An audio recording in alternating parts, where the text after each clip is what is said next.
વર્ષ 1999 કારગિલ યુદ્ધમાં ભારતનો વિજય થયો હતો। આ વર્ષે 25 વર્ષ પૂર્ણ થયા છે, જેથી કારગિલ વિજય દિવસની રજત જયંતિને ધ્યાનમાં રાખીને રાષ્ટ્રીય ચેતના પ્રગટાવવા જય જવાન નાગરિક સમિતિ સુરતના 3 યુવા કાર્યકર્તાઓ એડવોકેટ હરકિશન જીયાણી, એડવોકેટ અંકિત જાજડિયા અને સાગર કાકડિયા સુરતથી કારગિલ હિલ જવાના રવાના થયા છે।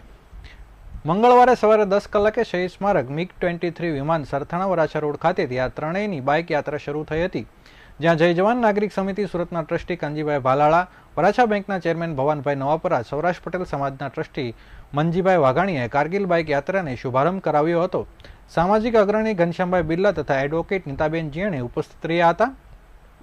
કારગિલ બાઇક યાત્રાના કન્વીનર એડવોકેટ હરકિશનભાઈએ જણાવ્યું હતું કે સુરતથી કારગિલ યાત્રા 20 દિવસમાં પૂર્ણ થશે।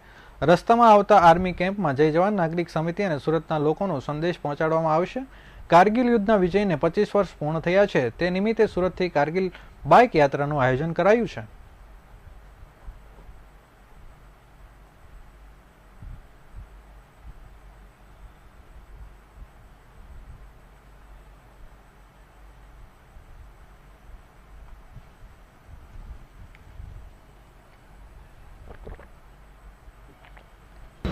કારગિલ યુદ્ધને 25 વર્ષ પૂરા થાય છે।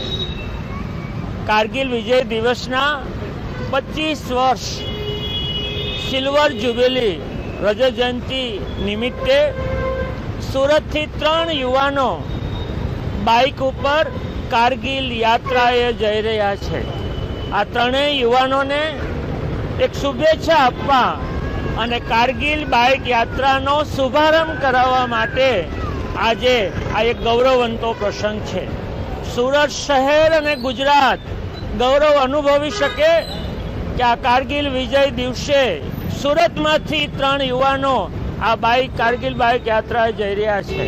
આ યુવાનોમાં માન્ય એડવોકેટ શ્રી હરકિશન જીયાણી, એડવોકેટ અંકિત જાજડિયા અને સાગર કાકડિયા, આ 3 યુવાનો બાઇક ઉપર ઠેઠ કારગિલ ટોચ જે યુદ્ધ થયું હતું ત્યાં સુધી જઈને ફરી પાછી એની એક રાષ્ટ્રીય યાત્રાના સ્મરણો લઈને કારગિલ વિજય દિવસ એટલે કે 26મી જુલાઈએ અહીંયા પાછા ફરવાના છે।